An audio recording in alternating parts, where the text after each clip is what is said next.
Good morning or good afternoon, wherever you may be, and welcome to the fifth webinar of the 2017 DOE Tribal Energy Webinar Series. What energy project is right for my tribe? I'm Randy Mannion, today's webinar chair and manager of Western Area Power Administration's Renewable Resource Program. Let's go over some event details. Today's webinar is being recorded and will be made available on DOE's Office of Indian Energy Policy and Programs website, along with copies of today's PowerPoint presentations in about 1 week. Everyone will receive a post-webinar email with the link to the page where the slides and recording are located. Because we are recording this webinar, all phones have been muted for this purpose, and we'll answer all your questions at the end of the presentations, at the end of all the presentations. However, you can submit a question at any time by clicking on the question button located in the webinar control box on your screen and typing your question in. We'll try to keep the webinar to no more than 2 hours, so let's get started with opening remarks from Lizana Pierce. Ms. Pierce is a senior engineer and deployment supervisor in the Office of Indian Energy Policy and Programs, duty stationed in Golden, Colorado. Lizana is responsible for managing technical assistance services, implementing national funding and financing programs, and administering the resultant tribal energy project grants and agreements. She has more than 20 years of experience in project development and management and has been assisting tribes in developing their energy resources for the last 18 years. She holds a Bachelor's of Science degree in Mechanical Engineering from Colorado State University and has pursued a Master's in Business Administration through the University of Northern Colorado. And Lizana, the virtual floor is now yours. Thank you, Randy, and hello, everyone. I join Randy in welcoming you to the fifth webinar of the 2017 series. This webinar series is sponsored by two U.S. Department of Energy organizations, the Office of Indian Energy Policy and Programs and the Western Area Power Administration. The Office of Indian Energy directs, fosters, coordinates, and implements energy planning, education, management, and programs that assist tribes with energy development, capacity building, energy infrastructure, energy costs, and electrification of Indian lands and homes. To provide this assistance, our deployment program works within the Department of Energy, across government agencies, and with Indian tribes and organizations to help those Indian tribes and Alaska Native villages overcome the barriers to energy development. Our deployment program is composed of a three-pronged approach consisting of financial assistance, technical assistance, and education and capacity building. As an example of our funding opportunity, we have recently announced 32 new tribal energy grants, 19 of those for the initial steps towards energy development, and just last week, I believe it was, 13 hardware deployment grants. For more on those, you can see the main page on the Office of Indian Energy's website. I'd also like to offer tribes and Alaska Native villages, tribal entities, and intertribal entities listening to consider requesting technical assistance from DOE to help them reach their energy visions. This free technical assistance, you can request that on our website as well. And for more information, please see the website. And this Tribal Energy Webinar Series is an example of the education and capacity building efforts that we offer. The webinar series is part of the Office of Indian Energy's efforts to support fiscally responsible energy, business, and economic development decision-making and information sharing amongst tribes. It is intended to provide attendees with information on tools and resources to develop and implement tribal energy plans, programs, and projects. To highlight tribal energy case studies, as you'll hear John Hendricks speak later, and identify business strategies tribes can use to expand their energy options and develop sustainable local economies. Today's webinar, What Energy Project is Right for My Tribe, will provide guidance on how to identify an appropriate energy project, whether it's small renewable energy or a single tribal residence or building, or tribal community project or utility scale. Requiring transmission, interconnection, and offtake through a power purchase agreement. The speakers will also share information on tools and resources available to help tribes evaluate options and move forward. And in fact, one such resource was recently announced by the DOI's Office of Indian Energy and Economic Development yesterday. I'm sure Steve's going to speak about it, but there is a funding opportunity that was issued for a grant program to assist, evaluate, and promote the development of tribal energy and mineral resources. I urge you to look on grants.gov for information on that if you're interested. We hope the webinar series is useful, but welcome your feedback, so please let us know if there are ways we could make the series better. And with that, I'll now turn it back over to Randy. Thank you. Thank you, Lizana. Thanks. And we have 3 additional speakers today, Jimmy Salasevich, Stephen Manydeeds, and John Hendricks, and I'll introduce them all now. Jimmy Salasevich is an engineer at the National Renewable Energy Laboratory, and he has 17 years of experience in energy efficiency and renewable energy analysis. He has been the technical leader for over 100 energy efficiency and renewable energy assessments, including 12 tribal projects. Following Jimmy is Stephen Manydeeds. Mr. Manydeeds is an enrolled member of the Standing Rock Sioux Tribe and chief for the Division of Energy and Mineral Development, which is responsible for all energy, both traditional and renewable, and mineral activity on tribal Indian Trust lands nationwide. He has over 40 years experience in performing geologic and economic studies on both energy and mineral resources on nearly all United States tribal reservations. Since taking over the division chief position, he has redefined its mission to include not just assessment, but the development of vast resources contained on Indian lands. And closing out our speaking today will be John Hendricks. Mr. Hendricks is the Director of Economic Development for the Mississippi Band of Choctaw Indians, with over 20 years of experience in tribal economic development. His primary focus at the Mississippi Choctaw is to create new job opportunities for tribal members and new sources of business revenue for the tribal government. His responsibilities include investment analysis, industrial recruitment, retail and commercial development, energy development, and small business development. John also manages the tribe's 800,000 square foot commercial real estate portfolio, as well as a tribally owned organic vegetable farming business. John is currently working on several energy-related projects, including natural gas service, biomass energy generation, and energy efficiency initiatives. He also represents the Mississippi Choctaw as a delegate to the Department of Energy Indian Committee on Energy Infrastructure Working Group, also known as ICWIG. During his 23-year tenure with the tribe, John has participated in the development and startup of many tribally owned companies, representing an investment of more than $500 million. And John received his bachelor's degree in business administration from Millsaps College and his MBA from Duke University. So with that, Jimmy, Randy, just give me a moment. Yes. Randy, this is Lizana. The audience is not hearing the webinar.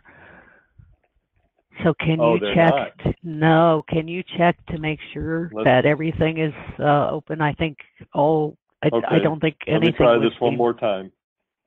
Okay, well, let me go back. We're going to do this all over again. Listen. Randy, I emailed you about that. I never heard. We had some audio problems, but we're good to go. And good morning, good afternoon, wherever you may be, and welcome to the 5th webinar of the 2017 DOE Tribal Energy Webinar Series, What Energy Project is Right for My Tribe? I'm Randy Mannion, today's webinar chair and manager of Western Area Power Administration's Renewable Resource Program. Let's go over some event details. Today's webinar is being recorded and will be made available on DOE's Office of Indian Energy Policy and Programs website, along with copies of today's PowerPoint presentations in about 1 week. Everyone will receive a post-webinar email with the link to the page where the slides and recording will be located. Because we are recording this webinar, all phones have been muted for this purpose. We'll answer your questions at the end of all presentations. However, you can submit a question at any time by clicking on the question button located in the webinar control box on your screen and typing your question. We'll keep the webinar to no more than 2 hours, so let's get started with opening remarks from Lizana Pierce. Ms. Pierce is the Senior Engineer and Deployment Supervisor in the Office of Indian Energy Policy and Programs, duty stationed in Golden, Colorado. Lozana is responsible for managing technical assistance services, implementing national funding and financing programs, administering the resultant tribal energy project grants and agreement. And with that, Lozana, the virtual floor is now yours. Thank you, Randy, and hello, everyone. I join Randy in welcoming you to the 5th webinar of the 2017 series. This webinar series is sponsored by two U.S. Department of Energy organizations, the Office of Indian Energy Policy and Programs, Office of Indian Energy for short, and the Western Area Power Administration. The Office of Indian Energy directs, fosters, coordinates, and implements energy planning, education, management, and programs that assist tribes with energy development, capacity building, energy infrastructure, energy costs, and electrification of Indian lands and homes. To provide this assistance, our deployment program works within the Department of Energy, across government agencies, and with Indian tribes and organizations to help those Indian tribes and Alaska Native villages overcome the barriers to energy development. Our deployment program is composed of a three-pronged approach, consisting of financial assistance, technical assistance, and education and capacity building. As an example of a recent example of our financial assistance, we just announced recently 32 new tribal energy project grant funds. The first 19 of those were for the initial steps towards energy development, and just last week, I think it was just last week, 13 new hardware deployment grants. And for more on those, you can see on the main page of our website. I'd also like those listening, tribes, villages, and tribal entities to consider requesting technical assistance from DOE. That assistance is intended to help address any barriers you may have. It's free of charge, and you can request that online through our website. So this Tribal Energy webinar series is an example of our education capacity building efforts. This webinar series is part of the office's efforts to support fiscally responsible energy, business, and economic development decision-making and information sharing amongst tribes. It's intended to provide attendees with information on tools and resources to develop and implement tribal energy plans, programs, and projects.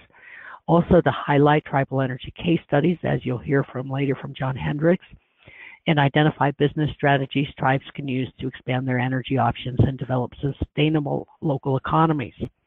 Today's webinar, What Energy Project is Right for My Tribe, will provide guidance on how to identify an appropriate energy project, whether it's a small renewable energy project for a single tribal residence or building, a tribal community project, or a utility scale project requiring transmission, interconnection, and offtake through a power purchase agreement.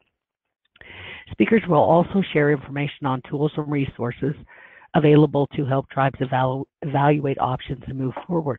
And in fact, one such resource, which I'm sure Steve will speak about, is a recently announced Indian Energy and Economic Development Funding Opportunity announcement for the assessment, evaluation, and promotion of the development of tribal energy and mineral resources. And that again is through Interior's IED office. And I would urge you to look on grants.gov and the requirements for that funding opportunity announcement. So we hope the webinar series is useful, but we welcome your feedback. So please let us know if there are ways we can make the series better. And with that, I'll now turn it back over to Randy. Thank you. Thank you, Lozana. Thank you. And we have three additional speakers today, Jimmy Slosevich, Stephen Manydeeds, and John Hendricks, and I'll introduce them all now, and then we'll get started with Jimmy. Jimmy Slosevich is an engineer at the National Renewable Energy Laboratory, and he has 17 years of experience in energy efficiency and renewable energy analysis. He has been the technical leader for over 100 energy efficiency and renewable energy assessments, including 12 tribal projects. Following Jimmy is Stephen Manydeeds. Mr. Manydeeds is an enrolled member of the Standing Rock Sioux Tribe and chief for the Division of Energy and Mineral Development, which is responsible for all energy, both traditional and renewable, and mineral activity on Indian Trust lands nationwide. He has over 40 years experience in performing geologic and economic studies on both energy and mineral resources on nearly all United States tribal reservations. Since taking over the division chief position, he has redefined its mission to include not just assessment, but development of the vast resources contained on Indian lands. And then closing out will be John Hendricks. Mr. Hendricks is the Director of Economic Development for the Mississippi Band of Choctaw Indians with over 20 years of experience in tribal economic development. His primary focus at Mississippi Choctaw is to create new job opportunities for tribal members and new sources of business revenue for tribal government. His responsibilities include investment analysis, industrial recruitment, retail and commercial development, energy development, and small business development. John also manages the tribe's 800,000 square foot commercial real estate portfolio, as well as a tribally owned organic vegetable farming business.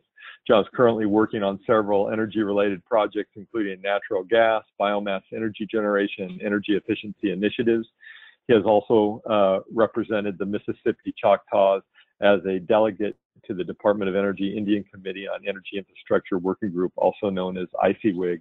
During his 23-year tenure with the tribe, John has participated in the development and startup of many tribally owned companies, representing an investment of more than $500 million.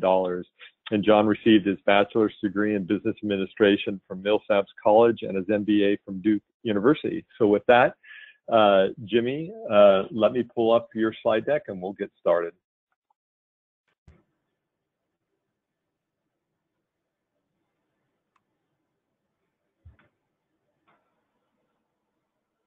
Okay, Jimmy, it's all yours.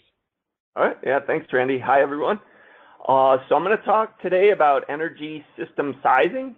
So this could relate to any energy system, renewable energy. It's kind of the focus, but it kind of like what's taught here can be applied to other, pretty much any energy system. So the process can be used for any energy system. So next slide, Randy. So here are the major components when you're sizing an energy system. The first step is to determine the energy baseline. What buildings are using how much energy, what the site is using. So we'll go into a little more detail for each of these topics. So that's the first step is defining the baseline. The next step is minimizing the energy use through energy efficiency. One of the mantras here at the lab is you do energy efficiency first.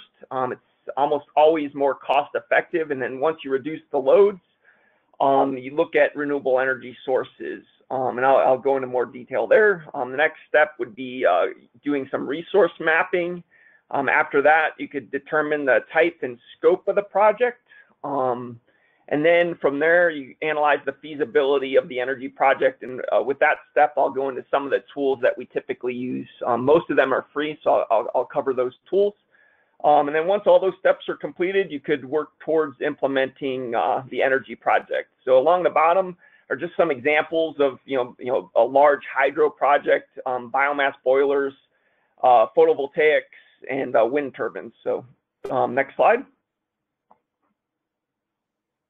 So here's just the workflow for all those different components when you're sizing an energy system. So again, the first step is determine the baseline, the energy baseline. So how many kilowatt hours a year are you using? How many therms of natural gas? That kind of thing.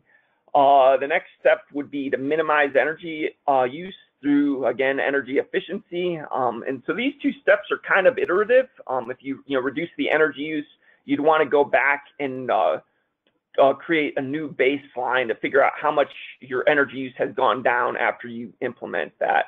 Once you implement all the energy efficiency measures, you can go on to the resource mapping and determining the scope of the project. Again, similar to the previous step, this is kind of an iterative process. Determining your type and scope of the project might change once you look at the resource mapping. From there, you'd want to analyze the feasibility of the project. So that would be using the tools that we'll cover in detail to figure out if or not whether or not the project is feasible.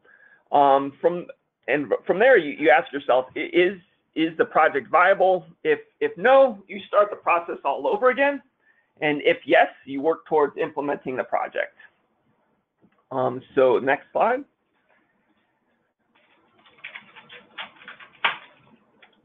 So here's just a slide on energy baseline. So it goes into a little bit of detail with the difference between power and energy.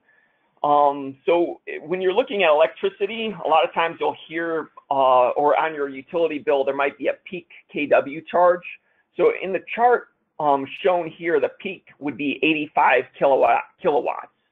And that's the peak demand for that day. So this is just a single day of electricity use for, an example building.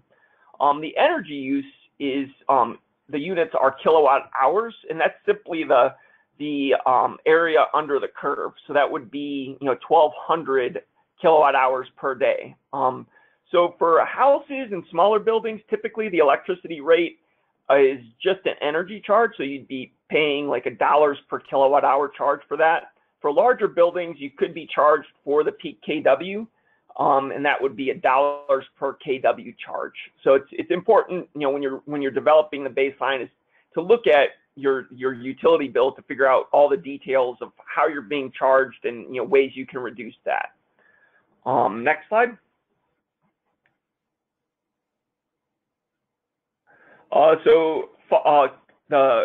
Going along the same lines with the energy baseline, the next step would be to collect energy data. So you should consider all energy uses, so electricity, natural gas, propane, diesel, whatever is used at the site. You look into each one of those components and see how you're using it. See if the usage is going up over time, if it's seasonal, things like that. So you'd want to collect not only the energy use, but you'd also want to look at the cost data. The data can be for individual buildings or for an entire site, depending on how big of a project you want to look at. And typically, you'd like to collect monthly data for multiple years. The reason for doing this is your energy use could go down or up over time. Seeing if there are trends there. So that's a good reason to do that. And also collecting 3 years of data lets you look at any month that might be anomalous. For example, a piece of equipment might fail, and so your electricity use might go down for just a single month. And so it's not really a good representative value for that month. And then the final bullet is analyze the utility rate structure. So again, are you being charged for dollars per kilowatt hour? If it's natural gas, dollars per therm, et cetera. So the two charts on the bottom are just a typical energy use profiles for a group of buildings. This data was taken, it's just example data, but it's 2014 to 2016, so we have 3 years of data. It's for electricity use on the left and electricity cost on the right. So you can see the general trend is that the electricity use seems to be going down. It's higher in 2014 than it is in 2016.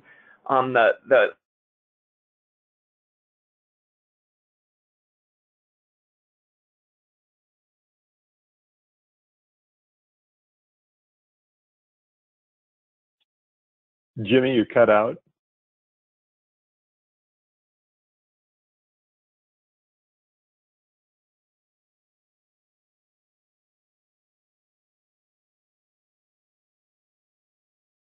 Lizana, can you hear me?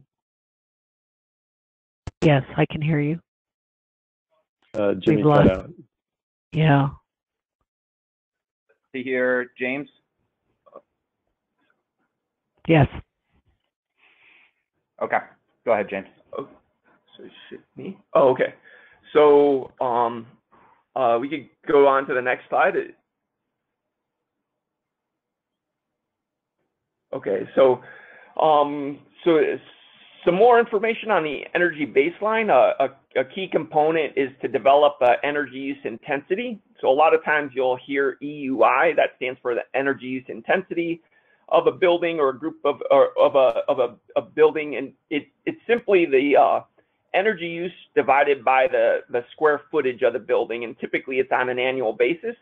What this does is it allows you to look at many different buildings and normalize the buildings based on the square footage. So a large building wouldn't get penalized for being a large building because its energy use obviously most likely would be higher simply because of the size. So this lets you look at what are the big energy using buildings on a per square foot basis for your whole portfolio of buildings. The chart on the bottom is just some example of different energy use intensities for tribal buildings. So here, one of the things you might look at is the health clinic has the highest energy use intensity. Here we're measuring it in kBTUs per square foot per year. It could be kilowatt hours per square foot per year. It just depends on what you're looking at. So with the health clinic being at 120 kBTUs per square foot per year, that might be an indicator that it could be a building where you could maybe consider reducing the energy use. But then another thing to consider is health clinics typically do use more energy than office buildings and other types of buildings. So this just allows you, to just look at what are your buildings using on, again, per square foot basis, and kind of focus on the buildings that are using the most energy.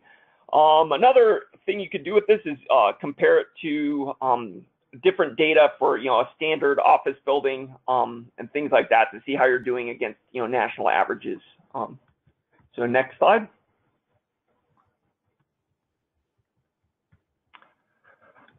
So the next step again is minimizing energy use. Again, it's one of the mantras here at the lab is reduce your energy use through energy efficiency first, and then consider renewable energy projects. Again, the reason behind that is energy efficiency is typically much more more cost effective than renewable energy technologies. And the other big impact is implementing ECMs reduces the energy use, which in turn impacts the sizing of renewable energy systems. So if you reduce your energy use in a building, you wouldn't have to put in as big of a wind farm or as big of a PV system to meet the load of the building. So it has a dual benefit there. So some typical energy conservation measures, a lot of times you'll hear them just being, using the acronym ECM. So here's some typical energy conservation measures, and they include measures on heating, ventilation, and air conditioning systems. A lot of times you'll hear that just named HVAC. You could do measures on lighting and plug loads, so things like LED lighting or Energy Star refrigerators. And then you can do things on the building envelope, so putting in better windows or more insulation and doing air sealing, things like that. And just a note is, conducting building energy audits it's a good way to identify the energy conservation measures in a building or a group of buildings on a site. So the photos below are just some of the technologies that we see in energy efficient buildings. So LED lighting, Energy Star refrigerators, appliances, condensing boilers, high efficiency pumps, things like that. So we can go on to the next slide.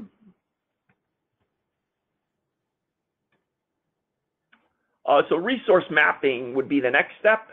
So it's a good first step in determining what technologies might be most feasible at a given site. So at this point, you know what your energy use is at the site. You've tried to reduce all of your energy use, doing energy efficiency measures, and the next step would be to go into these resource maps. So you could find resource maps on the internet. So there are resource maps at the NREL site. They're listed below, and there are maps for wind, solar, biomass, and geothermal. And then if those maps don't provide enough detail, you could go into more refined resource maps for a specific location using GIS teams, or the Geographic Information Systems. The two images below, the one on the left is from the NREL site. So that's just a resource map for the entire US, including Alaska and Hawaii. And that's for the photovoltaic solar resource. So you can see in the Southwest, they have the best solar resource in the continental US. But when you're looking at energy systems, it's not just the resource. You also want to consider, the cost of electricity, how much it costs to install. But this is a good first step to, just kind of pinpoint what technologies might make the most sense for your site. On the right is a more detailed map that was created, by a GIS team, and this is a biomass map for a specific location, and it gives like how much biomass is for that specific location. So given they needed more detail, so they created this more detailed map for biomass. So next slide. So the next step would be determining the type and scope of the energy project. So once you've looked at all the resource maps, you'd want to gather, use all the information you'd gather so far in this next step. So you'd use all the information from the energy baseline to determine the range of sizes for a potential project given your energy use at the site. You also want to use this data to determine what buildings or group of buildings is suited for a particular technology. Again, minimize the energy use through energy efficiency, and then tracking that after the measures have been implemented, and then using the resource mapping. So choosing the appropriate energy technology by location based on the resource available. So next slide. Google Earth is a very useful tool in this scoping phase. It's a free tool. You could free download, and it's very helpful at like just determining what areas are available for different technologies. It also is helpful in determining the distance to the nearest substations if you're building a bigger system and need to tie back into the substation. And it's important to note, we use it here in the scoping phase. It can also be used in the analysis phase. So the image shown here is just a Google Earth image that for a site that looked at the different potential areas for photovoltaics. So the blue area is the rooftop area on the building. The purple pink area is kind of a carport PV system, the area being considered for that. And then the big green area is the potential area for a ground-mounted PV system. So once we know the area and we can figure out how close to the substation, we could it's a good first or good step in determining the size and scale of this energy project. So next slide. So just some general guidelines when you're determining the scope and type of project. So you want to choose the technologies that match the way energy is being used. An example of this is a biomass boiler might work really well for a cold climate in a housing complex that uses a lot of heat, but it might not work so well in a warm climate office building, for example. So choosing the appropriate technology is a very important consideration. On the next bullet, size the energy system to meet the energy loads. You wouldn't want to size the system way over than a building might be using or a group of buildings might be using, because you'd be selling that electricity back to the utility maybe at a much lower rate. So you'd want to size the system appropriately. The size can be based on the current load, based on your energy baseline step that you do. But the size of the system can also meet future loads if you're building a housing subdevelopment. And there are 50 houses going in, and you want them to be powered by a certain technology. You could base the sizing on that future load. So start with the U.S.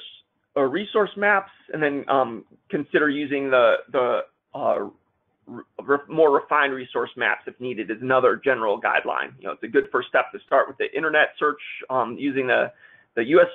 maps, and then more refined. So next slide. So the next step would be to analyze the feasibility of a project. So when you think about this, the first thing to think about is what constitutes a viable project. Typically, a viable project is based on the financial parameters. It has a low, simple payback, a positive net present value, etc. But the viability can also be based on a site's specific goals. So an example of that would be carbon reduction. So determining what constitutes a viable project is an important step in determining what type of project you should consider. You should choose the proper tools to analyze the project, and we'll again go into some of these tools in the upcoming slides. So with the tools, you want to be able to analyze the technical aspects of a project, but you also want to analyze the financial aspects of a project. So considering tools that do both is important. And then you want to report the findings. So it's important to report to write a report that presents data that shows projects that are feasible, but then also projects that aren't feasible, so that why they aren't feasible, and people maybe wouldn't have to look at them in the future.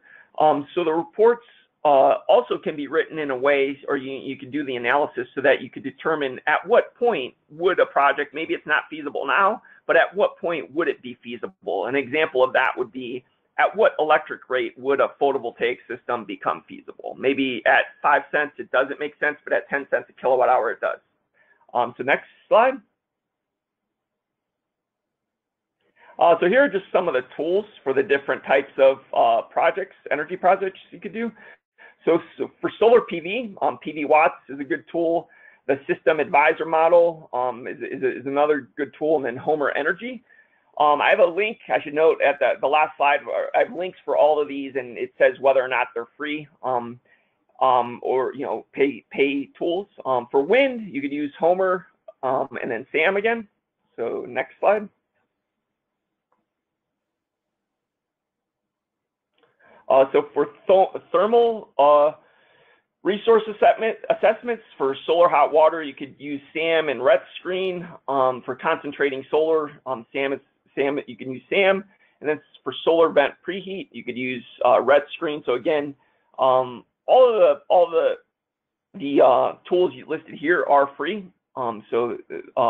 Just tools you could use to do the different thermal resource assessments. So next slide. So for biomass, again, you could use SAM and RET screen, and then there's also some biomass resource maps. So there's the link for those. So if you have a use for that heat, these maps are a good tool for you to use. So next slide. So with all the different software tools available, I felt like SAM, giving an example for SAM, would be a good process to go through, since SAM does both the technical and financial aspects of a project. So SAM is a free web download.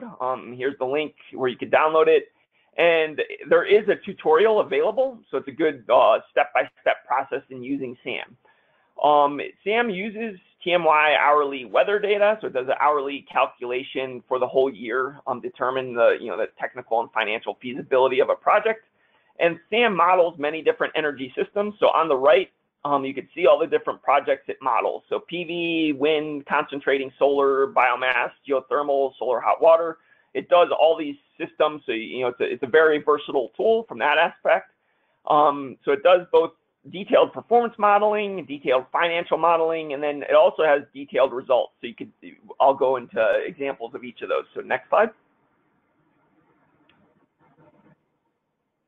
So for the detailed performance modeling, here's on the right is just a layout of the SAM tool. So you can see along the left is kind of the different tabs you could go to. So you could put in the location and the resource, the system. You could design the system and then go into the costs and things like that. So the tool is set up with inputting into text boxes, or there are also drop-down menus so that you can choose from. And the format of SAM is input is in black font, and then a calculated value is in blue font. So it's just the format of the site.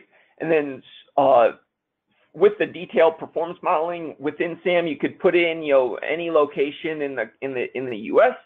And it puts in the weather data for that site, and then you could put in all the system details. For this example on the right, it's just a PV system, so you could put in the size, how big what the tilt is, what the azimuth is, what the different shading factors are.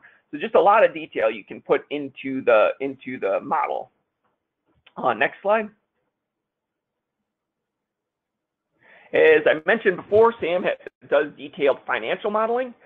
So you can see all the different financial parameters there on the left, the system cost, the system lifetime, and then here's the tab for financial parameters. So you could put in, what the debt percent is. If you're taking a loan out on 100% of the system, you could put those kinds of things in, the loan term. Just a lot of different financial parameters you could put into this model to make it as accurate as possible. You could also put in the incentives, the electricity rates, and then the actual loads of the building or the site, and it models all of that in the tool. So next slide. So some of the results. So Sam does output very detailed results. This is just the summary slide, but across the top you can see there's also data tables, graphs, cash flow charts you could output from Sam. This is just the summary. So it gives you, the annual energy production there on the top right, and then the bottom gives you, cash flows in the energy production by year. And then the table in the upper left corner gives you, the production, net present value, levelized cost of electricity, simple payback, all the things you'd want to look at in determining whether or not a project is viable. So next slide. So just a summary, you want to track the energy use when you're looking at these energy sizing sizing an energy project. So track the energy use and create an energy baseline, and again, implement energy efficiency first, and then consider renewable energy, and then use the tools available. So the resource mapping, Google Earth, all the different software tools, so PV Watt, SAM, Homer, RedScreen. And then keep in mind that the overall goal is to reduce energy use and implement renewable energy projects. So last slide. So this is the final slide. This is the links to all the different tools, and you can see in parentheses I have whether or not the tool is free. So pretty much all the tools I mentioned are free, with the exception of Homer. That is a pay tool. So I have links for for cost data too. So there's for PV system cost if you want to look in that. So that's all I have for the sizing energy systems. Thanks. Thank you, Jimmy. Excellent. Stephen, give me a moment to get your deck pulled up. Okay. And you are good to go. Oh, excellent. Thank you. Hello, I'm Steve Attendees, Division of Energy and Minerals. Next slide, please. So you can get an idea of who we are. We're not actually the Bureau of Indian Affairs. We're underneath the Assistant Secretary for Indian Affairs. The reason why we bring this up is that normally under the Bureau of Indian Affairs, they run different kinds of programs. Our office is specifically designed for economic development, and we're very much looking at tribes saying, okay, how can they develop a resource? If they do want to develop a resource, how's the best way to do it? And so that's all we do. And we're a small office, but that's what we're aiming for. You can see underneath there, there's Division of Economic Development and Office of Capital, Division of Capital Investment. And it's actually the Guaranteed Loan Program. And the reason why we're all grouped together is that what we're looking at is, and we're very much about the whole tribe, a holistic view of what the tribe wants to accomplish. So if we say, for instance, develop a biomass project, can the tribe get into the trucking business? If they get into the trucking business, is there capital available that they can get loans for to take out loans for the trucking business as well as the biomass business? So it's sort of looking at the overall project all the way around. Next slide. Yeah, this is our mission to talk about, and as you can see there, our job is to really help you, give you the best technical and economic advice, and really looking at sustainable economies through that. We kind of look at anytime you develop anything, it shouldn't be, the end all to develop, say, woody biomass or wind or whatever, but how it fits into the overall tribal economy, and also to do it environmentally sound, so that we're not coming up here and we're suggesting something that would be detrimental to the environment. Next slide. So when you talk with us, here's all the things that are underneath our purview, okay? So let's just say, for the sake of discussion, tribe has decided to develop a wind farm, which is great, okay?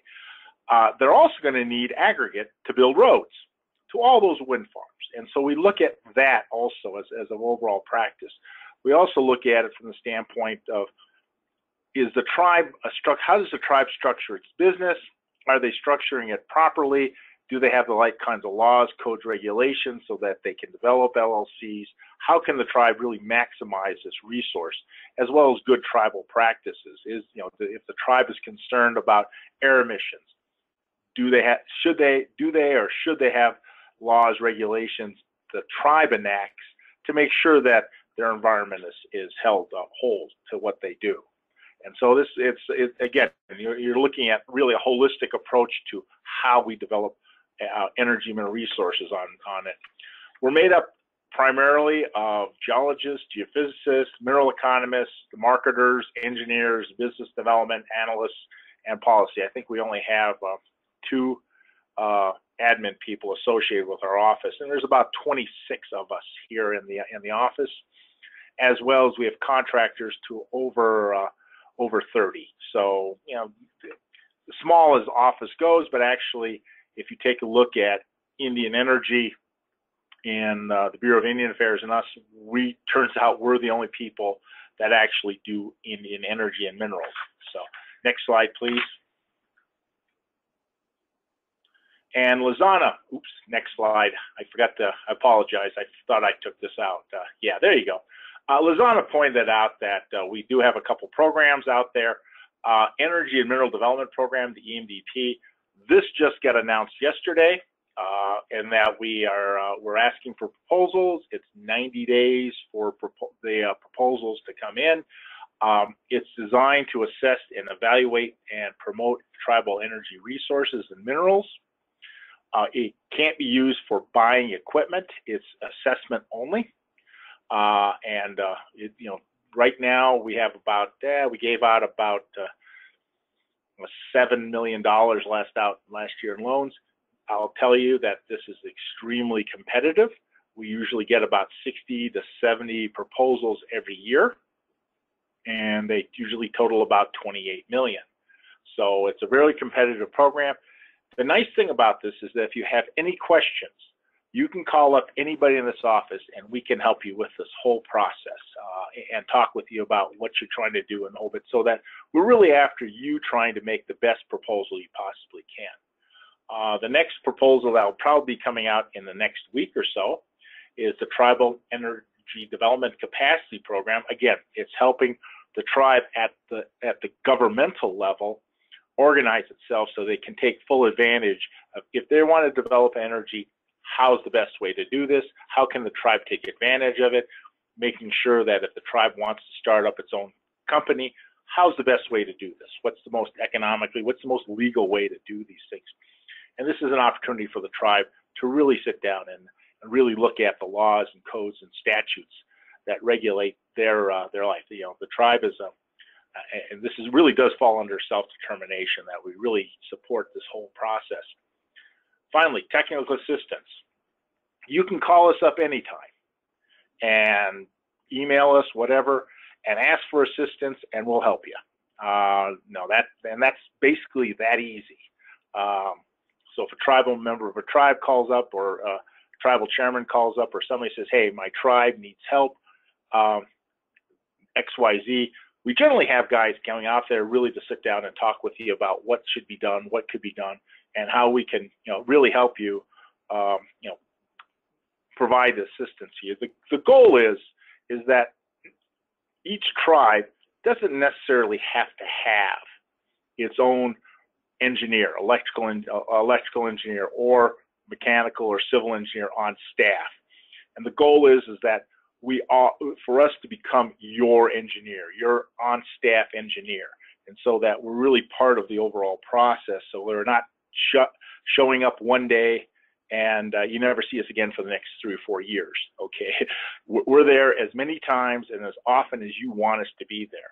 And a lot of our tribes really take a tremendous advantage on this whole thing. So if you want to sit down and talk about, well, who's the best company out there, and you'll find out in any industry, there's some really outstanding companies out there. And likewise, there's some really terrible companies out there. How do you sit down and differentiate what's a good company and what's a bad company?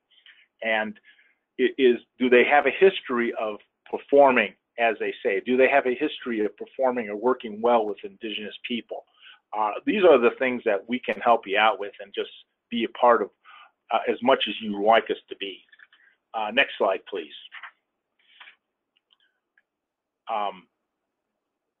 This sort of gives you an overview of where we're all located, what the projects we're working on. And the reason why we sort of flash that up there and show you all the renewable energy, oil and gas, mineral, and TDC programs is that what we develop is a great corporate knowledge. So if a tribe in say Arizona wants to develop a biomass project and is thinking about it, we have access to all the other sort of a corporate knowledge of what was tried on all the other different places, and we can usually tag them up and say, hey, you might want to talk with these guys up here in say northern Minnesota who've done this similar project, and they're looking at similar things, to get two tribes talking together so they can exchange lessons learned on the whole thing. We don't want a tribe to sit down and try to just basically learn the same life of hard knocks over and over again. So if we could help out by doing that, that's just what we're after on the whole thing. So as you can see, there's tribes around, and if you have any tribes in that area, and often a lot of people are sort of shocked that, yeah, we do have a project on their area, and they just have to go talk with the tribal chairman, who's assigned it to somebody else to talk about. Okay, next slide, please. This, the reason why I put this up is when we talk about energy and minerals, how important it is to the Indian community. And this is developed by the U.S. Department of Interior. It's an economic report, and the slide is lifted exactly as it is on it. And the energy and minerals have an economic impact of $14.6 billion. This is far and away more than any other resources out there at all, and is only second to gaming, which is probably about $24 billion. This is as of 2016, 15 rather, excuse me. There's a website there where you can download it and get the whole things as it stands right now. But it does talk about how many jobs are supported and what the economic contribution is on the reservation. Interesting that this number does not include sand and gravel or renewable energy. And so they have since relooked at it and added on about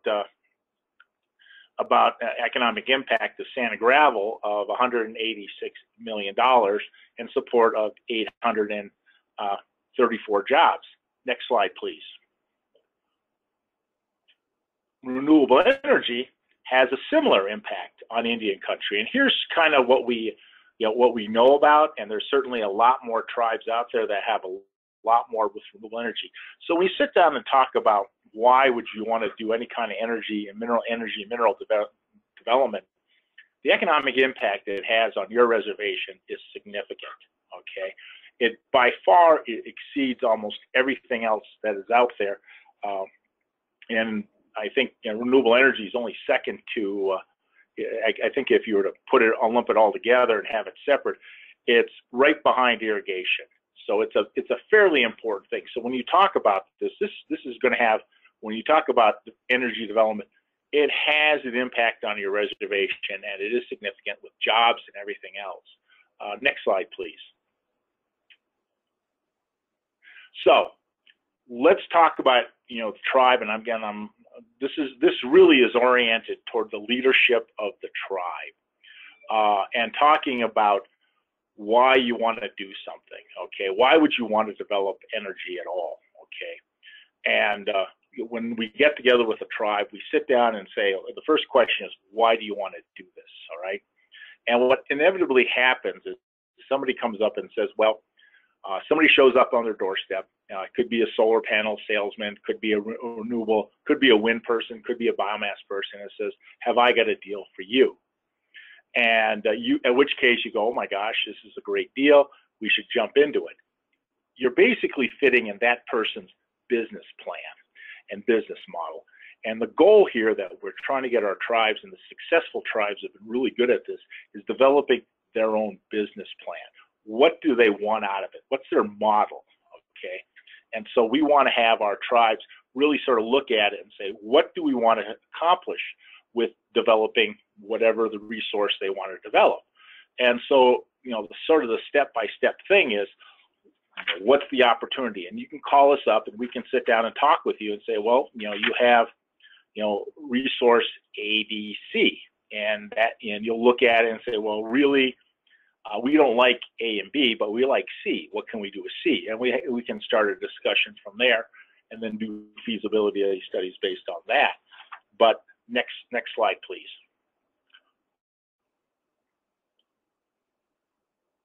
Okay, so it really does go down, and again, what do you want to accomplish?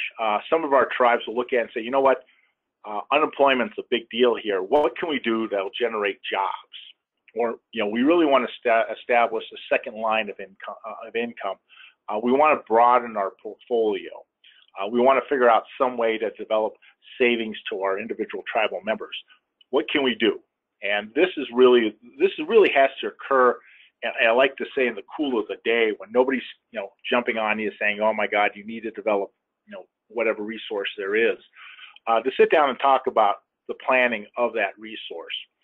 If you develop, say, you know, let's say, again, biomass, you know, if the problem within your, and I guess you back up, everything we talk about is a solution. The problem is for the tribe to define what exactly is the problem we're trying to solve, okay? Some of our tribes have come back and said, you know, the price of electricity is really cheap here, so, you know, but we want to look at something else. And when we go in there, we find out that a lot of times their homes are heated by propane, which is a very expensive fuel to heat your home. Some of our tribes have looked at that and said, you know, why don't we get into woody biomass?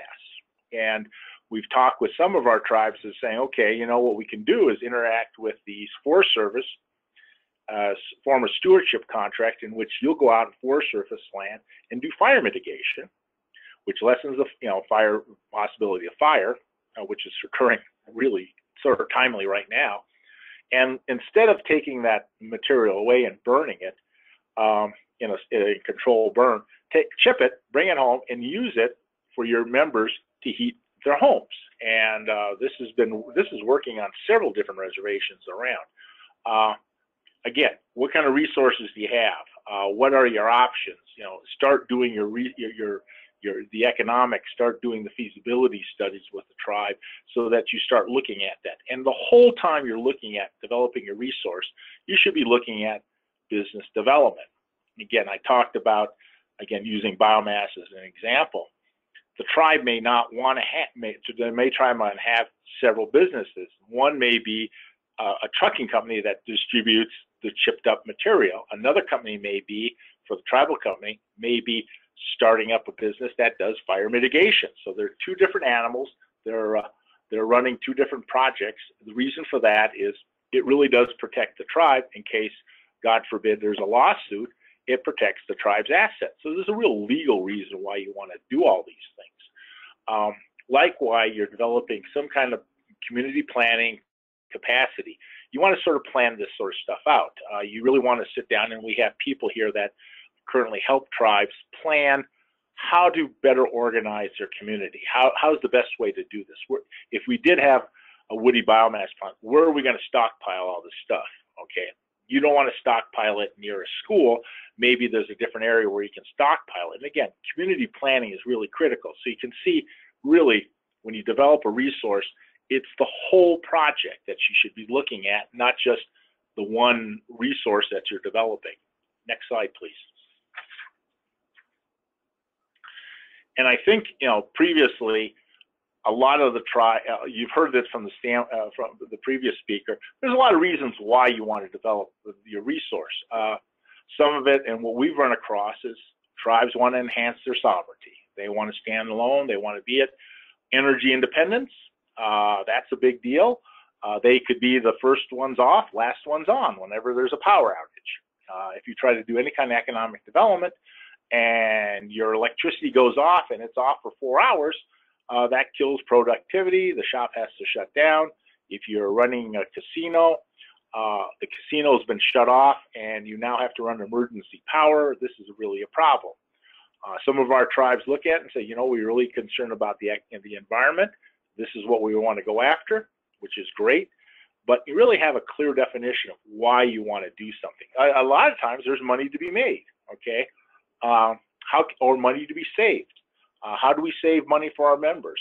If they're paying a boatload of money for propane, how do I save the money so that we can, so they'll have more money in their pocket to spend and not have creation of jobs, revenue, energy for new development. In some cases, we have a pipeline, gas pipeline going on or near the reservation. Can they tap into that natural gas pipeline and use that for some kind of energy for, you know, promoting a company to come onto their reservation because they have energy? So you got to look at all the different things. So it's not just renewable energy, conventional energy. It's also energy that is coming through your reservation, and maybe that's the better way to go. Okay. Next slide. So, oops, sorry. Yeah, go ahead. Next one. Okay, there you go. So when we look at it and we talk with our tribes, really what we're talking about is what are you trying to accomplish? And there's residential, commercial. Usually that's a building. So putting solar panels on a building, using woody biomass to heat a tribal building. Type of thing. Usually that relates to cost savings, okay? Then there's industrial scale, where you're generating power, probably more than what the community needs, but it's used to help run a business, a casino, attracting a business onto the reservation, what have you. And again, both those are heavy into jobs. Utility, which we really, quite honestly, are not seeing that often, in which you're generating power, and and the whole reason for you doing that is exporting it off to a remote someplace other than the reservation, and the goal is to sell every bit of electricity off that resource, and because there's a power purchase agreement that makes you sell everything, and the tax credits associated with everything. Generally speaking, not a lot of jobs after the initial construction, if it's wind and solar. However, if it's biomass, then hydroelectric, yeah, maybe, okay. Next slide, please.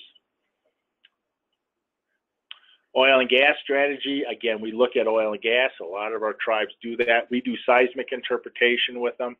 And again, when you're looking at this stuff, both this and renewable, if the tribe has decided, let's just say it's a large-scale development, the tribe can't really afford to sit down and say, well, wait a second, do we want to do a joint venture with somebody, or do we want to lease it out to somebody? And if they want to do a joint venture, there's companies out there that just do joint ventures. They don't lease things out. There's companies that simply just buy properties. They never lease, they never joint venture. And we help you guys sort of sort through that whole process to find out who's the right person you want to talk to. Likewise, even within that whole thing, there's some really good companies, and likewise there's some really terrible companies. How do you figure out, how do you traverse that minefield and figure out which is a good company to work with, which one isn't? We help with lease negotiations. We sort of talk about what's going on. If a tribe wants to develop it themselves, they've got to realize there's a high risk concept. How much of a risk are they willing to assume when they do any of these things? Because there's a risk with everything. Versus maybe they're not willing to take a risk. Maybe they want to take the lowest risk possible, and that be a leasing option. Next slide, please. So when we do all these things, and you talk about what what's out there, and a lot of times when we sit down and talk with our tribes, we're bringing up other ideas that perhaps they had not thought of. Okay, and so what are they trying to accomplish? You know, they may come back and say, my gosh, we want to do a huge wind farm, and they look at resource maps, and it looks like a tremendous resource on there, but the problem is there's no power lines near or around them, and they can't get that resource to market. And the building of power lines is actually more than the project's worth. Looking at that, sort of sitting at, again, in a table where you're having a conversation with everybody, the leadership and all the members, what's realistic, what's not realistic. If you build a big wind farm, is it realistic for a big power line to be built to where your market is, and where's your market? If you're in, say, northern Wisconsin, and your market is, say, California, can you realistically get it to that market? Is there power lines in there that you can get into that'll get you to that point? Or if it's not possible, that's something we can eliminate fairly quickly. Looking at the market forces, who's out there, what kind of technology is out there, what's happening with your current provider if you're trying to develop power in a local sense. Would it make sense for you to simply buy out that person and start, rather than starting a new utility? Or who's going to be your competitor? If you have a power company there that is fairly large and doesn't want you developing, what's our rivalry? What's going to happen if you do this and talk about this? What's going to happen? We bring up oil prices, and the reason why oil fluctuates all over the place, if you look at it, and the reason why we bring that up, that impacts fuel costs. So if you're using fuel oil to heat your home, you can count on this price going up and down quite a bit. Likewise, if you're using your home propane, again, it's going to go up and down quite a bit, and it's going to cost you a lot of money. But if you're doing natural gas right now, everybody's saying that price of natural gas will probably stay the same for the next 10 years. So maybe natural gas may be something that you might want to talk about. We talk about risk tolerance. How much risk do you want to assume on these whole things? And this is something that you want to talk about before you get into the whole thing and find out, oh my God, we're mortgaging the farm here to get this thing going. Is this really the risk that you want to do? Tribal capacity, really identifying what you need to have happen, what kind of technique, what kind of expertise, what kind of financial, what kind of business people do you need to have on staff or start training in order to get this project to be successful? And then how does this align in your long-term plans? What do you want to see happening in the next 20, 10, 20, 15 years? Is this the path we're going down? Is this the right path where the tribe actually wants to get going on the whole thing? Next slide. Okay, so fortunately, we have a lot of tools to help you along this manner. Okay, the EMD program, which Lazana pointed out, and it is out there right now. It's an annual program. It's help you with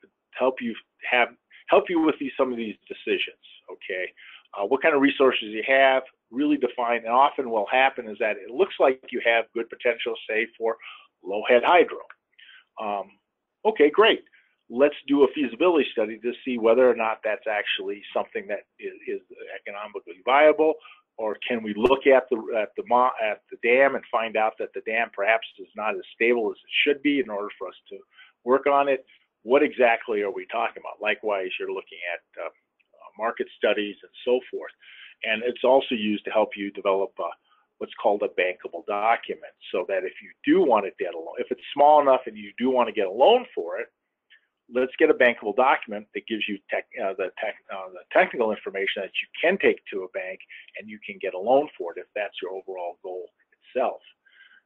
The next slide, and you have to hit it twice, so I apologize for that. Yeah, next one too. There you go. And one more. There you go. There we go.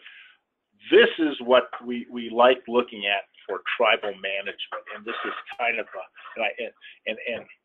it's been described as watching paint dry as far as excitement goes, but it's something that's really important as far as setting up your right kind of businesses. entity. When you take a look at tribes throughout Indian country, the ones that are more successful generally have a lot more legal structure set up so business can be successful. You know, corporate codes, how easy is it to get loans for what you're trying to do, setting up tribal, business chapters under federal law, establishing a tribal utility if you want to develop a small biomass plant where you're selling power back into the grid or whatever. You want to have a tribal utility. You get they only deal with utilities. A utility only buys from a utility at certain levels. So this would help out. Okay, so if you're looking at, if you're in the, tens of megawatts, that's what you want to look at. Regulatory. What kind of laws and policies do you want to have that regulates this so that you're in control of your own destiny? That you are looking at how do I make sure that if emissions are really a concerned issue to me, what are the standards I want to adhere to and develop those kinds of things that'll help you with it.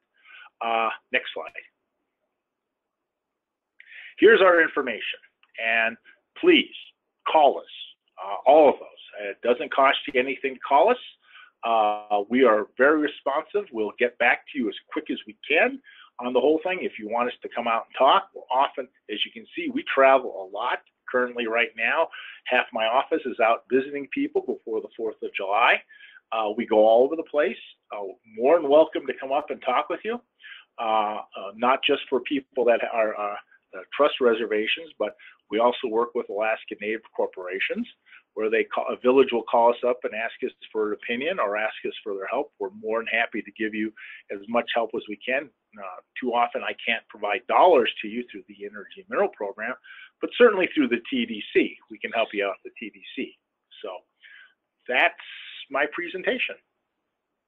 Thank you, Stephen. Excellent. And John, just give me a moment to get your deck up.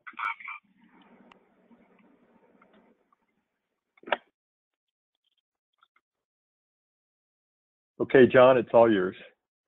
Okay. Well, thank you, Randy, and it's nice to be with everyone today. You can go to the next slide.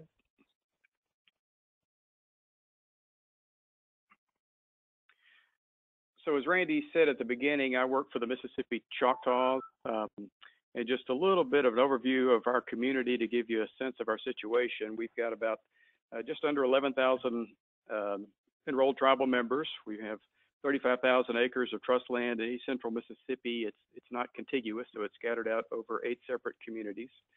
In our enrollment, you have to have 50% blood quantum, and according to our last demographic survey, 80% of the tribal members still speak Choctaw as the first language, so it's a very culturally intact tribal community.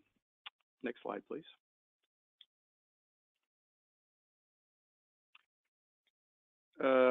Just a snapshot of our economic development efforts. So the tribe actually started its first company in 1969, and they've got a pretty good economic development success story. So a variety of manufacturing companies, service businesses, organic vegetable farming, construction companies, casinos, hotels, and other resort properties, also involved in healthcare and some other local community services. So consistently ranked in the top 5 employers in the state of Mississippi with about 5,000 jobs.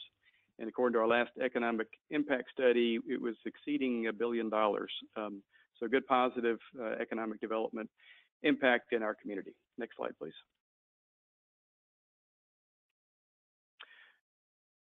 So for our economic development initiatives, we focus on 3 primary goals. So the first would be just to earn new business revenues to help fund government services. So we run a very large tribal school system, 6 elementary schools, 2 middle schools, and a high school. We have police department, fire protection, security offices, court systems. So all of that is done without any type of internal property taxes. So we primarily fund those through business revenues. We also look to create new job opportunities for tribal members, and kind of the backdrop to that and the foundation is having a good, reliable, cost-effective infrastructure to support our economic growth. So specific to this webinar is the question kind of becomes, what role could energy play in us achieving our economic development goals? Next slide. So Steve alluded to this, and many of you at the tribal level may be able to relate to this. So we're contacted weekly, if not daily, with new economic development opportunities. And so this is just a list of some of the energy-specific deals that we got from a period of 2010 to 2015. And as you can see, it's kind of across the board. So we were looking at natural gas peaker plants and renewable projects, solar and biomass, energy efficiency initiatives, converting our vehicle fleet over to compressed natural gas, our tribally owned utility companies. So across the board, each of these projects were coming in with a very wide range of subject matter and a wide range of investment requirements, anywhere from less than $100,000 to over $50 million. Next slide, please. And from my perspective as the economic developer, it just took a very long time to review these. So we had the consistent flow, but every one of them was what I call a heavy lift. It just took a lot of time and a lot of attention for me to get to a decision about which opportunities do I need to spend more time on. So each deal could take hours or weeks or months to evaluate, and frankly, there's just not enough time to do it all. So next slide, please. So I wanted to share some of the challenges that we have internally. Some of you may be able to relate to this. First is kind of the status quo. So we do live in a very inexpensive electrical community. So we're serviced by TVA through a local co-op. And a lot of the projects that I would talk to other departments about, they would just say, well, we really have cheap, reliable energy. Why rock the boat and try to go down this other path that we don't know it's going to work? So a lot of the projects just never got started. A second thing that we faced was just organizational structure. So what I began to realize was that most of the energy projects that came to me required several different tribal departments to actually get to a decision point or to implement. So it may involve the finance department or the natural resource program, or of course our folks in economic development, or environmental department, or facility maintenance if it's energy efficiency related. Public works if somebody wanted us to become our own electrical utility. And we've got a dozen different enterprises, and they're all independently run with independent finances. And so each of them had to be approached separately. And at the time, we did not have a full-time energy manager that would have just naturally been responsible for this. So nobody really had that specific charge, and nobody had the authority across the board to implement something if it proved to be good.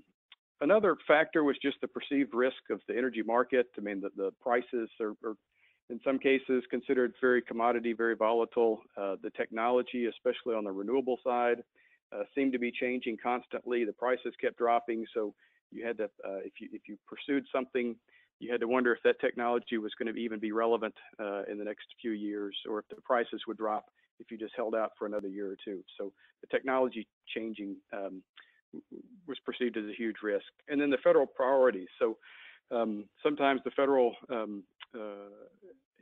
programs are incentivizing certain developments. And we would always ask, well, what happens if that incentive goes away? What happens if we get into that business and there is no more incentive? And so we just tended to kind of shy away from some of the projects that were presented to us for the perceived risk reasons. And then just internally, we had differing priorities. So some individuals wanted to pursue a really green energy development plan. Some were only concerned about the price of energy, especially for low-income households. And then some were more concerned just purely about reliability, especially the gaming and resort folks. It was just making sure that the power was on and flowing so that they could stay in business. So next slide, please. So like I said a minute ago, we had significant opportunities from my perception. Each project that came to me was a heavy lift to get evaluated, and I just really felt like we had the need to get all of our stakeholders on the same page. So I felt like we needed to come up with a tribal strategic energy plan. I knew that would help us, but I wasn't really sure what the best approach was. Next slide, please.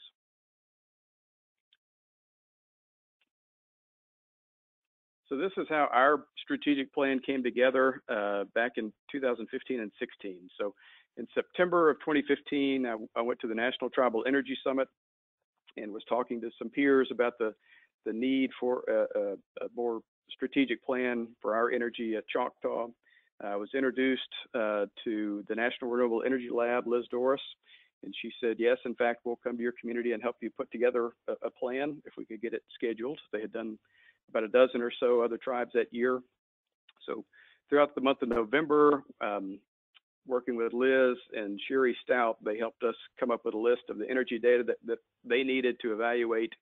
And then I was able to get it scheduled right after Thanksgiving. So December 1st and 2nd, we had a really intensive 2-day session at Choctaw. Liz, Doris, and Sherry Stout came in and did a great job just as outside facilitators, helping us come up with a plan that was right for our community. The next day, I had a two-page summary that I was able to distribute to internally. A month later, they helped us come up with a 20-page actual detailed strategic plan. And 2 weeks after that, we had the Tribal Council adopt that plan. So in our community, from 4 months from the time that I was aware that this was even a possibility until the time our plan got adopted. Next slide, please. And I think this slide is kind of important for an ingredient for success. So if you are looking at doing a strategic energy plan, I think having the key stakeholders in the room is going to be very helpful to you. So you need somebody who's actually going to kind of coordinate and get everything done, gather all the data, get the meeting set, and make sure that it gets finished. So it could be economic development, it could be community development, natural resources, or environment, whatever fits your community. You need a good core team that's going to kind of get involved and spend a little bit more time throughout the planning process to represent the different important key departments. We included our elected officials, so the tribal chief actually wrote the invitation letter to everyone to attend the meetings, and all of the council members were invited. So having the elected officials involved was important. And then the key stakeholders was a very wide range of folks. So we had a large group, a large audience, so from housing to schools to casinos, everybody who was either representing a large energy user in our community or anyone that would need to be involved if we chose a development project, who would need to be at the table to get that from concept to opening. So everybody at the end of the 2 days was kind of on the same page. Next slide, please.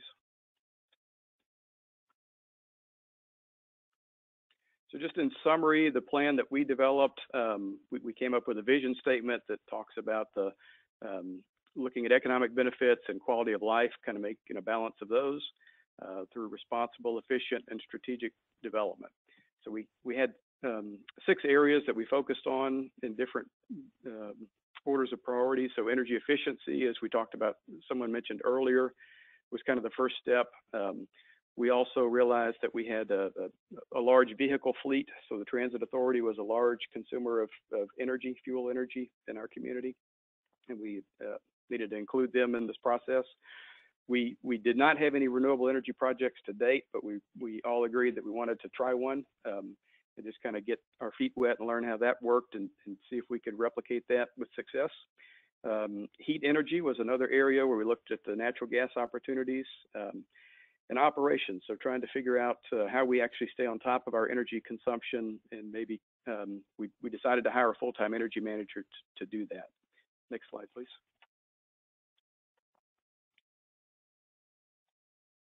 So a couple of areas I was going to talk about from a case study perspective. So the first one is really the energy efficiency, which should honestly be the first step in an energy plan. So it's an excellent place to start. But I guess my point here is it doesn't happen automatically, at least not in our community. So we realized through this process that we spend millions of dollars every year on energy. It's including electricity, natural gas, propane gas, gasoline. But the way that it works is it's very dispersed and even hidden among lots of different departments, programs, enterprise budgets, and vehicles. So it's just $20 here and $40 there, but adds up to millions of dollars each year for our community. The staff that actually control the light switches and the computer and the thermostats were really not attached to there was no connection to their actual energy expenses. So that became obvious. The staff that were replacing light bulbs had a limited budget. So our maintenance department that was replacing burned out bulbs had no incentive to look at the long-term operating costs, so that their incentive was to make as much as they could with the budget they were given, as opposed to looking at the total cost of ownership. So that's just a simple example of a disconnect that became obvious to us. And a similar situation was the housing. They have a limited budget to build as many houses as they can, and they don't pay the electricity of the facility. So there was very little incentive for them to be focused or spend extra money on energy initiatives and energy efficiency up front, because they wanted to build more houses. So we realized that a big key to our this situation with us was to have a full-time energy manager that can coordinate these initiatives, keep everybody on the same page, look at updating some building codes to make them more energy efficient, et cetera, et cetera. So we actually were able to fund this position this fiscal year. So that came directly out of our strategic energy planning exercise. Next slide, please. Also wanted to share a few examples of actual energy development projects that we've been working on since we put this plan together. So one is related to natural gas service line extension. We've also done evaluation related to a wood pellet production mill and a biomass combined heat and power plant. Next slide, please.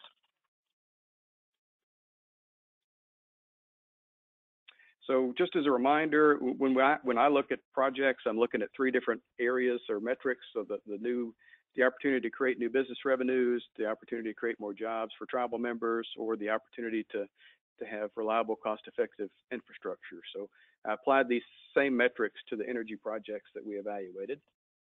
Next slide, please.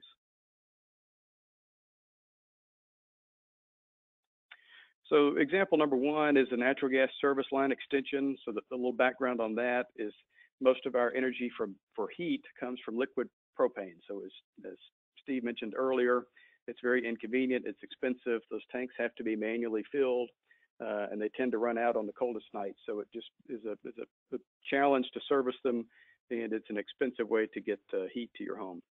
So we actually received two separate offers to extend natural gas service in our community in 2013, and we wanted to explore the feasibility to convert the different parts of our energy infrastructure over to this natural gas system. Next slide, please.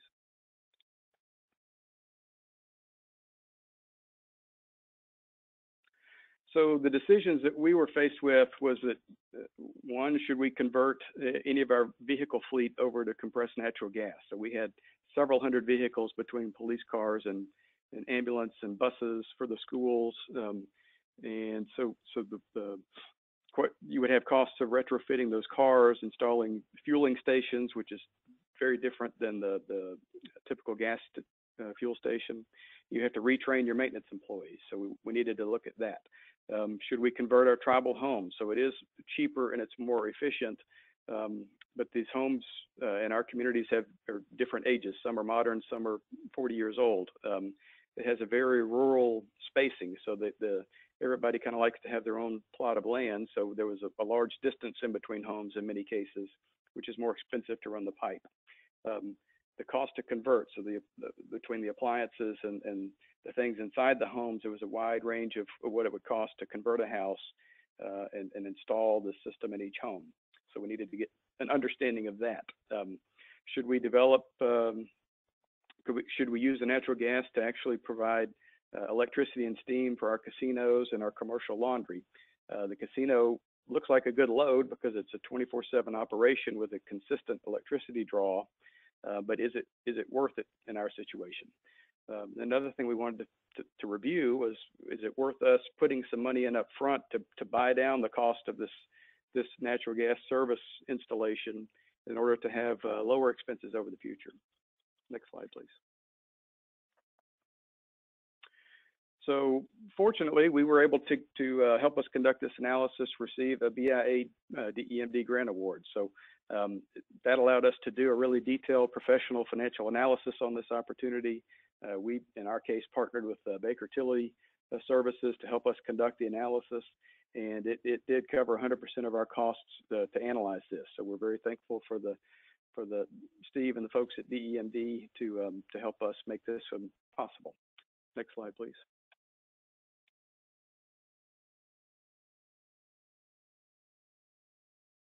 So a summary of the findings out of that analysis were 3 of the 4 just were not feasible. So the residential, the cost to install, convert each home was just not economically feasible at this time. So that helped us make a wise decision to not go down that path. The combined heat and power at the casino, again, was not feasible. We have very low cost of power. We have very reliable power.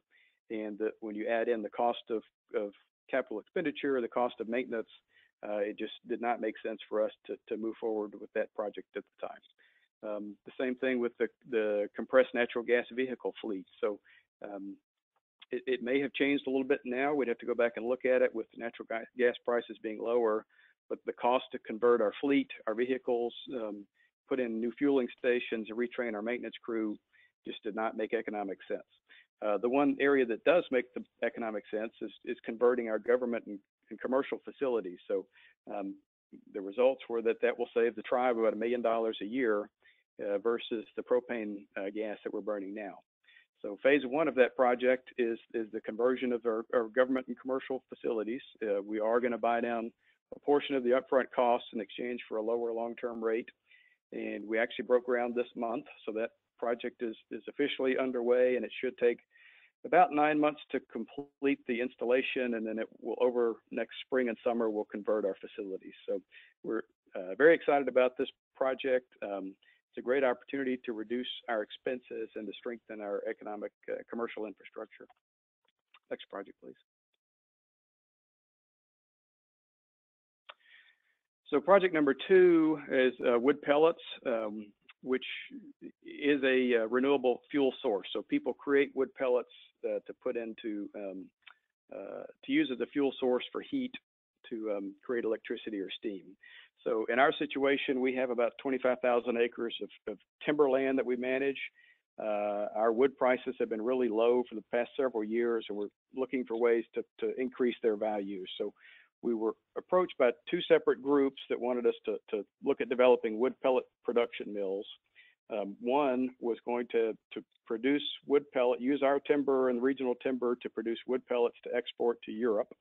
Their utilities have very strict renewable energy standards that they have to comply with. So at least in our region, there's lots of European utility companies that are owning, operating, or buying from pellet mills.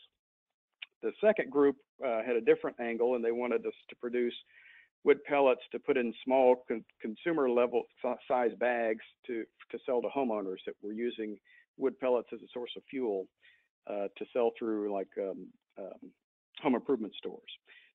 The investment in that was about $10 to $15 million, which is a lot of money. So obviously the decision we were faced with is, should we pursue either of these? We did need a market to do something with our wood, and we were interested in energy. So we were faced with a decision of should we move forward or not. Next slide, please. So again, we were fortunate to get a BIA DEMD grant that helped us look at the market for the wood pellets to help us do a feasibility study to see if it actually is feasible for us. Again, we partnered with Baker Tilly to be a part of our analysis, and it covered 100% of the costs for that study. So next slide, please.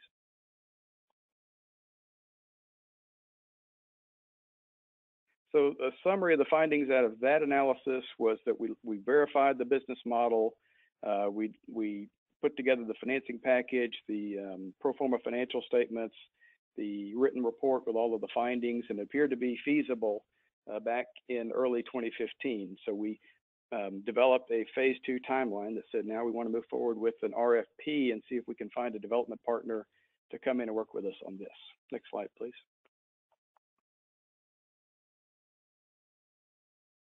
So again, we were able to work with the DEMD grant program to take us to phase 2 of this analysis, the wood pellet mill study. So put together to develop an issue, an RFP for the wood pellet mill.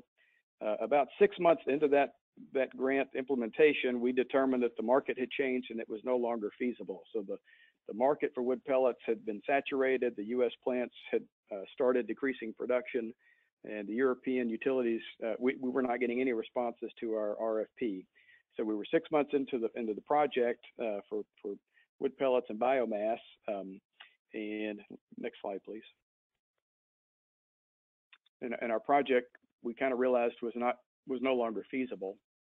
So fortunately, while that was going on, a new opportunity came up. So I was at a meeting with the local forestry commission and a lot of wood processing businesses, and learned that the market for wood residuals had become saturated. So we had a new sawmill opening in close to our community. We had an existing plywood mill that was doing a large expansion, and we had a new plywood and veneer operation that was opening up. So between all of those businesses and the other sawmills, there was the market for their sawdust and wood chips had been saturated and no longer had an outlet for that. Next slide, please. So fortunately for us, the crew from DEMD actually was in town doing site visits and looking at our wood pellet study, and they went to a meeting where we learned about this and started exploring that as a potential biomass energy project. So the folks at the DEMD program allowed us to redirect the remainder of our wood pellet analysis to this analysis to see if this indeed was a real opportunity. So the conclusion was that it did appear to be feasible, and so we really appreciate the flexibility with the grant program there, and ability to use existing resources that we already had to explore a new opportunity rather than just having to keep going down a road that we knew wasn't going to end up in a good project. Next slide, please.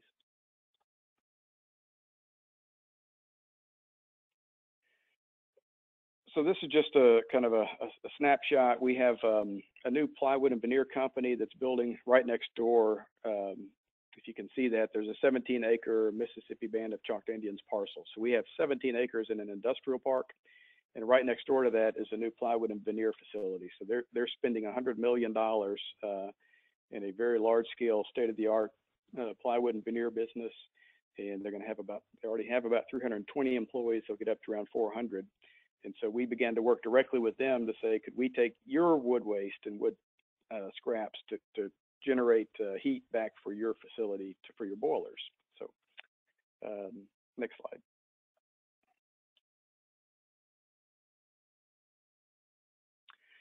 So we've been working on this for about a little over 12 months. We've made a lot of progress to date. The engineering has been completed, and it is a feasible project.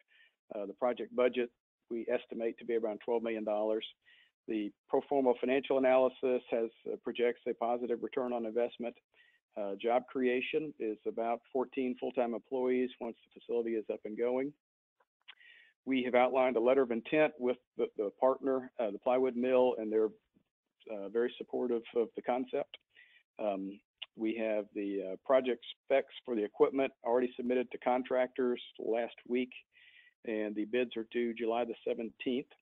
And we've been contacted by different funding sources. So we have identified several different potential ways to fund the project, and there's a very high level of interest among those sources. So really the next goal for us with that project is to hopefully make a mutual decision with our partners to develop this in late summer, and ideally kind of have the project signed off and completed by the end of the year, and groundbreaking soon thereafter. So that's what we're hoping happens.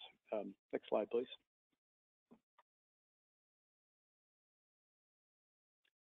So just to recap kind of our case study examples at Mississippi Choctaw, how did we decide what energy projects were right?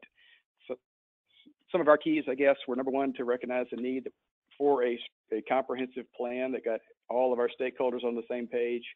That allows us to make kind of quick decisions on which energy projects to pursue, and just as important, which ones not to pursue, so which ones not to waste time on. Number two is identify and respond to the need for change in our organization structure and staff. So we had some structural barriers that prevented us from maximizing our energy opportunities, and we were able to address that through the planning process, and that became effective this fiscal year.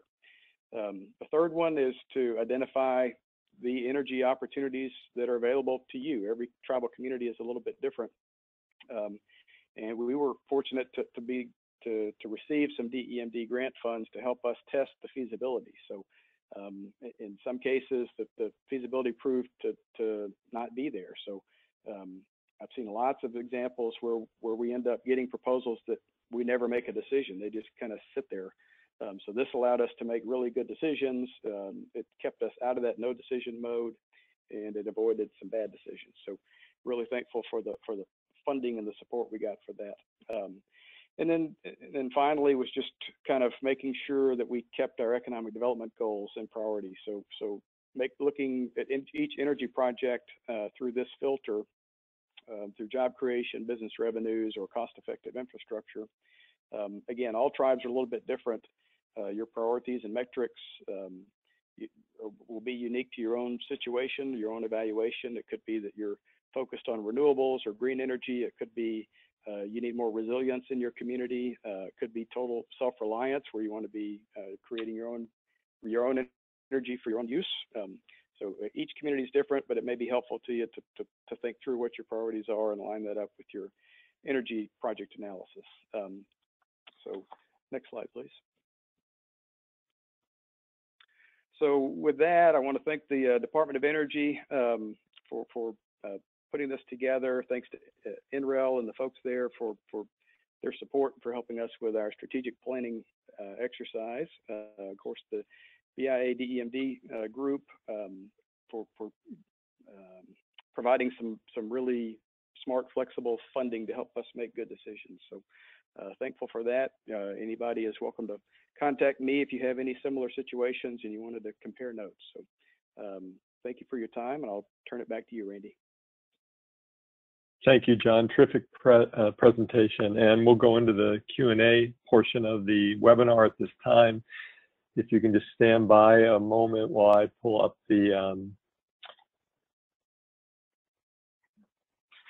questions that are coming in. All right, this is to the group. Any advice on how to determine the best scale of project? And it's two-part. Does it make sense to start with a small project first, like residential, commercial, and then expand to utility scale?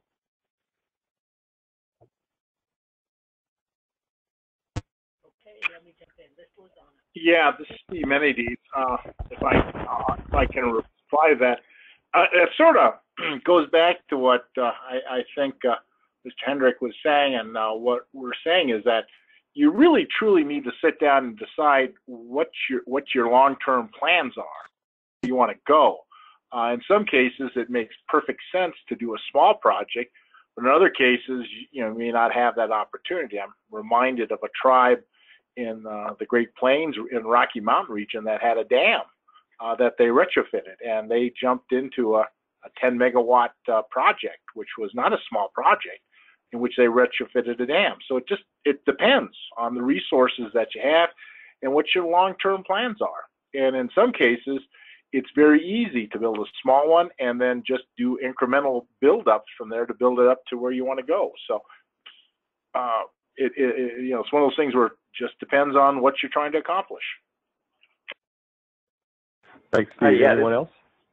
Yeah, this is Jimmy from Menro. Yeah, the only thing I'd add is consider getting community buy-in, early on, so that if you are building a bigger project, you'd want it to impact and benefit as many people and have people understand why you're doing it early on, so that you don't go down a path that the community in general doesn't want. So I think all those things, looking at your resources, and those kinds of things are really important. This is John. The only thing I would add on is just to consider if you're talking utility scale project and it's maybe a renewable project and it's totally new to your community, I don't know that I would jump right into that if you have nothing now. So making sure that you have the internal capacity to handle whatever it is you're wanting to do. So if it is trying to convert your community over to a different power source, I would kind of ease into that one and make sure you build capacity along the way. Great. Thanks, John and Jimmy and Stephen. Lizana, anything to add? No, I think they covered it. I think that's an internal tribal decision on what the end goals are and how best to proceed, and of course how to develop internal capacity to sustain the projects. I think it was pretty well covered already. Thanks. Okay. Question for you, Mr. Many Deeds. Is there a web page to find more information on the Energy and Mineral Development Grant Program? Yes, our web page is DEMD, I'll give the whole thing out here. It's go to www.bia.gov/DEMD. And I will include that. I'll modify my last slide to include that so that you can have it as the slides when they're made available. Perfect. And thanks for reminding us of that. We'll have these slides posted as well as this recording in a week or two. All right, let's see. Question for you, John. How were the natural gas, pellet mill, and combined heat and power projects identified as opportunities that should be investigated further? Two of them were brought to me. So the wood pellet mill, well, I was aware that there were wood pellet mills in our region, and it was just kind of on my radar screen. And I had two different groups approach us that wanted to partner to develop wood pellet mills. So that came to me through two different development partners that approached us. The natural gas, that had been on our wish list for, gosh, over 20 years. Is something that we had been trying to get done, and we had an outside utility company in the area who wanted to expand, and they contacted me and said, we would like to approach your community from this different direction and serve all of your accounts. And so when the local utility company found that out, they wanted to compete for that business. So we ended up with two groups competing to serve natural gas in our community. So that's how that one came to be. And then the biomass project, when we were looking for sites for our wood pellet mill, one of the sites that we considered was the 17-acre site. So when we were exploring that, doing our feasibility study for wood pellets, and actually when the DEMD staff were here doing a grant evaluation, it kind of led us to the plant. So we found that opportunity, and it just kind of came together in sequence with the other project. Great, thanks, John. And Steve, one of the participants just emailed in and said the DMD grants web link is not working. Okay, we'll get somebody on that right away. Okay. But it's posted on grants.gov, and so it's fairly straightforward. If you go to grants.gov and let me find the number for you, and you search the actual agreement number, which is BIA-000-0006-DEMD, and it should pop right up. Okay, next question. What is the best way for renewable energy companies to be aware of RFPs for projects on Indian lands?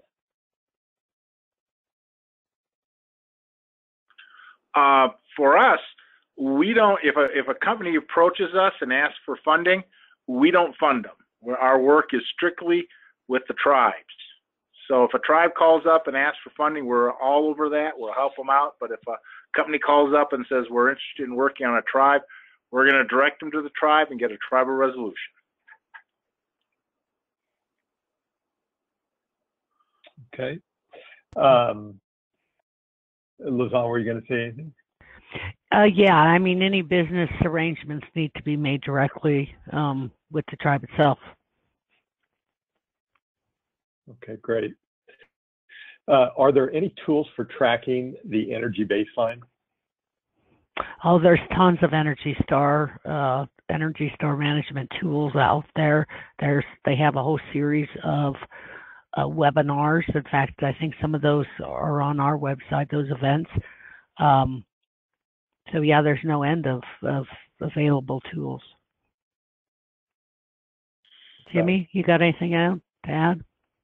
Yeah, but besides that, I mean, sometimes I'll get a building's data and put it into Excel. So just tracking the utility, and then like you mentioned, the EPA's portfolio manager is one we typically get data from. So. Okay, great. Any suggestions on educating your tribe and leaders prior to strategic planning for development of a REP?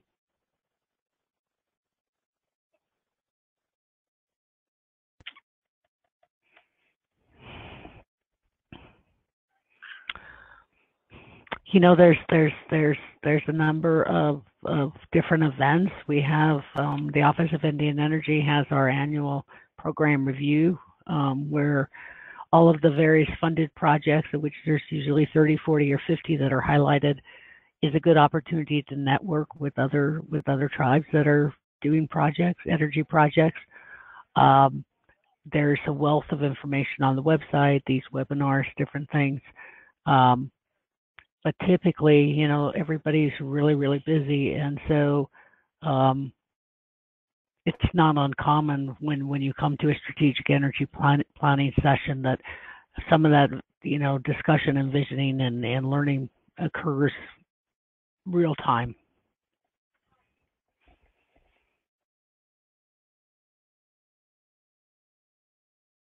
Okay. Anyone else on that? Yeah, we've had real good luck in interacting with Lozana's group when we've had a couple questions about planning. They've come up, Metlakatla up in Alaska was last recipient where we asked them to come up and have give help with the tribe on the educational side of it. Yeah. So we've also provided informal training on it, but I think by far and away NRail is perhaps the best avenue to go with. So. Yeah, and in fact, the strategic energy planning session that John mentioned, that was through the Office of Indian Energy, sponsored that as well. So, part of the strategic planning session is workshop type information education as well. Okay, next question. And John, this is for you, what exactly then was the final biomass project for the Choctaw Initiative? It wasn't clear whether you would be building the CHP facility to power the mill or using their byproduct to fuel your facility, or marketing your own biomass to the mill's CHP facility. Mm-hmm. Right. We're not pursuing the wood pellets. We are pursuing a partnership on our land to use their wood residuals to through our CHP system to generate steam and some electricity for them. So we're not using our biomass. We're using their biomass, which is just next door to us. So that's where we are now. But with that said, we are selling them trees. So I guess indirectly, I don't know how you want to calculate that in, but we're one of their suppliers, but not their only supplier. Okay, great. Thank you. Here's an interesting question. Can you help with water wheeling projects? And I'm not exactly sure what's meant by that.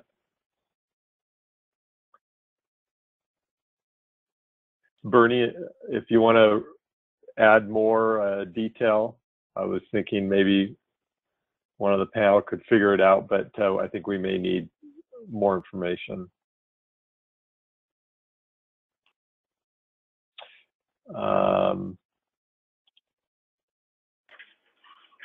Selling water, it's selling water.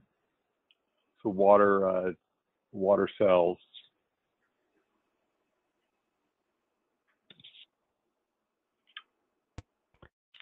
Yeah, typically that wouldn't necessarily be in our wheelhouse for DOE, but I'm not sure I understand the full magnitude of the question either. Well, water's a commodity, so selling it to other cities, counties, things like that.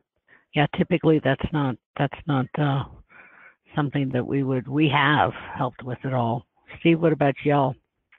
Yeah, we once you get into selling water, you get into water rights issues, and really we're not set up to sit down and address water right issues, how much water you can sell, first right of refusal, and all that.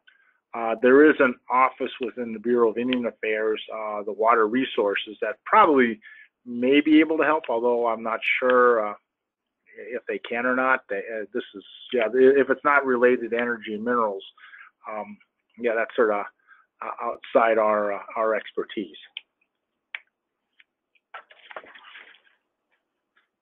Okay, just a few more questions here. There's again a question regarding the slides. Yes, the slides and recording will be posted on the Office of Indian Energy Policy and Programs website. So do an internet search for Office of Indian Energy Policy and Programs. It comes right up, and you'll see the link on the page where the slides and recordings are posted. I don't believe we've gotten the recording up yet for last month, but the slides are up for last month's webinar. Right. And Randy, everyone will receive, anybody that register will receive an email, and that link will be in it, correct? That's correct. Thanks, Ladonna. Okay. Those that both attended and did not attend will receive a follow-up email with that link. Just bear with me. If there's any more questions here, I think that is it, folks. So Lizana, Jimmy, Steve, and John, you guys did an outstanding job. Thank you again for those really informative presentations. And I want to pull our upcoming webinars here. Next one is going to be July 26th, Effective Tribal Project Partnerships. And you can see the others. And with that, Stephen and Lizana, any final announcements you want to make to the group before we sign off? Yeah. No, just thank you for joining us. And if you have feedback, please let us know. And looky there, magic, we ended on time, huh? Even Stephen, with our exactly. Stephen, any final? We'll fix that link and make sure that the EMDP announcements on our link is going to be active, and within a week, the Tribal Energy Development Capacity Grants will be available also. So hopefully, if you have any questions, please feel free to call me, and we'll get you to the right people. If I don't know the answer, I'll find somebody that does. Excellent. Thanks, everyone. Talk to you next month. Bye-bye. Thank you. Bye-bye. Thanks, Randy.